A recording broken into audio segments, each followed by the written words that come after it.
You might hear everywhere that you need to be more productive, and especially when you want to change your life. There are tons of blog posts or videos about how to stop procrastinating. The goal is to learn more, work out more, travel more, and have more money. But you can also be more productive to have more time for yourself, for what you love, your hobbies, and your family. And let's be honest, there is nothing wrong with some procrastinating by watching Netflix. Hey there, Anna here, and welcome to my channel. If you're new here, my videos are all about minimalism, slow living, and personal development.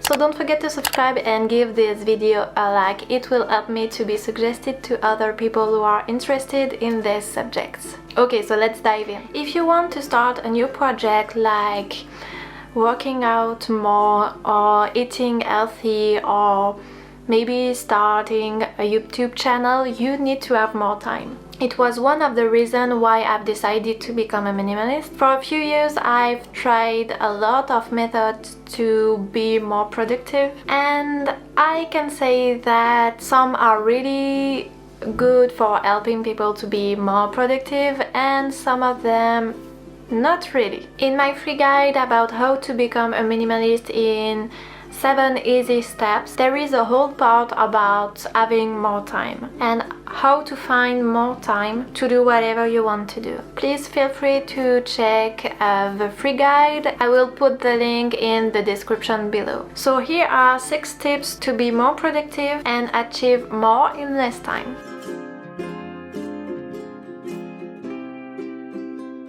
You may think that you never have the time to do whatever you want to do, and let's be honest, some weeks it's exactly like that. But when I come back home, I'm too tired to do anything. I don't want to clean, I don't want to cook, and I just want to lay down on my sofa and watching Netflix. And at the end of the week I pretend that I didn't have enough time to do whatever I want to do. When it's about time management, I always remember a video about prioritizing and gaining control of your time. The time management expert Lauren van der Kam explains how to find free time even if you work 60 hours a week. She cuts her day by activities. So for example, you sleep 8 hours a day, you have to subtract 8 hours to 24 hours.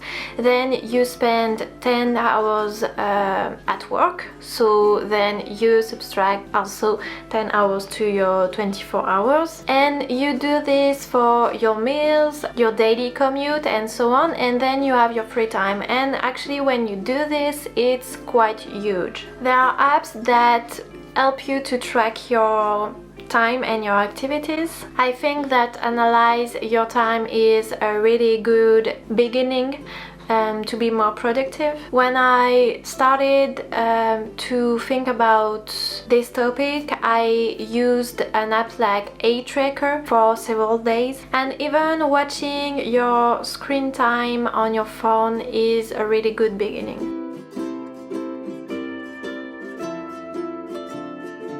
I started to plan every activities that I had during a day after watching Matt Daveller's video about tracking every minute of his days during a month. He created a Google Calendar with all his activities, even travel to go to work, lunch, and so on. This hasn't to be perfect, and life shouldn't be set like a music sheet, but it gives you times to do what you want to achieve and maybe work on your project. What I like to do is to take a blank page on my journal and write down everything that I want to achieve during a week. Then next to each task I write down in how much time I will achieve the task, and finally fill out my calendar. It really helps me to know exactly what I need to do, and thanks to this system I don't waste my time thinking about what I need to achieve. For me, make to-do list is the #1 priority if you want to be productive. Because if you don't know what you need to do and what you have to do, you will postpone and you will end up doing nothing productive. I'm not a regular person about apps or notebooks, but I like to use Notion. Their models of to-do list are really good and it helps me to gain a lot of time. And I also have my notebook with me all the time to note anything that I want to achieve and that goes through my head. Preparing my to-do list on Sunday for the next week is what works for me. Then during the week I add or delay some items. I think that writing your to-do list makes your task more concrete. It's not just it will be amazing to do whatever. You do it and what a satisfaction to check a box of your to-do list. Some tasks may be more difficult to check. The solution could be to divide this task into smaller ones. You will be more effective for this project and you will see your results faster.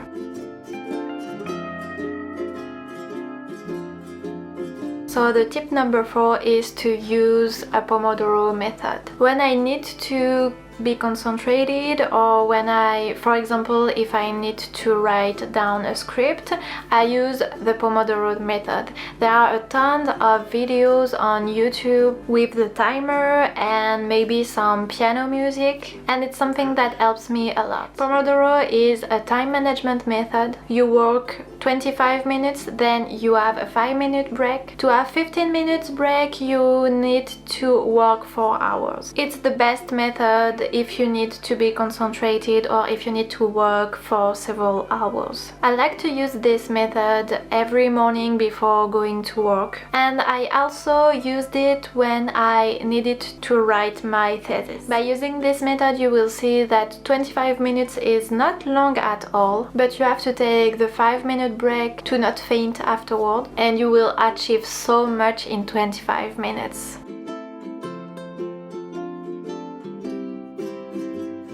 Daily routines like morning or evening routines are really important if you want to achieve goals. It helps you to manage your time if you want to do whatever you want to do. For example, getting up earlier for reading or working out. I like to wake up early even if I'm not going to work until several hours, because the morning is the time that I'm super productive. I'm a morning person and it's really at that time that I'm really productive and that I achieve a lot, because I know myself, and when I'm come back from work I'm not as productive actually, and the only thing that I want is to lay down on my sofa and watching Netflix and just don't move. About your evening routine, you can decide to do your to-do list for the next day and be prepared to go to sleep.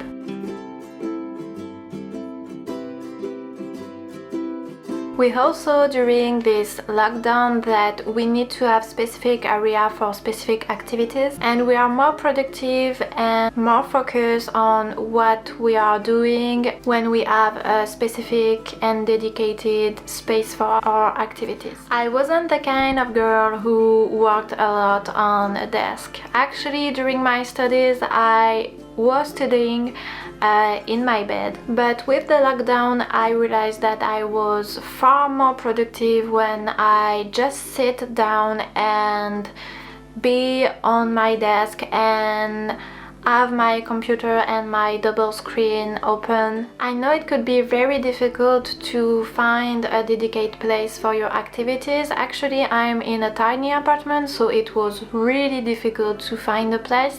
But you know, when you want to achieve something, when you want to be on your project and to see results, you will find the space to have your dedicated space.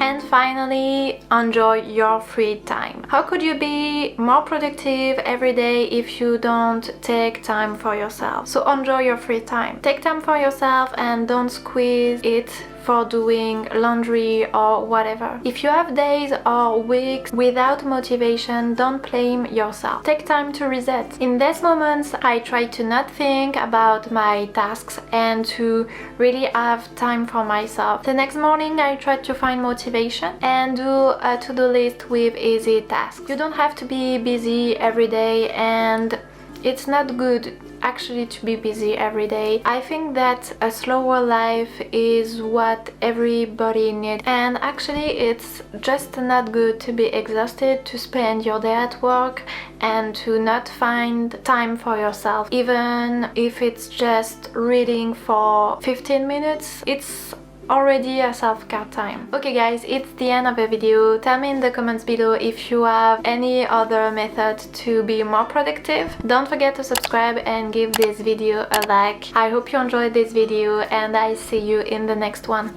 Bye bye.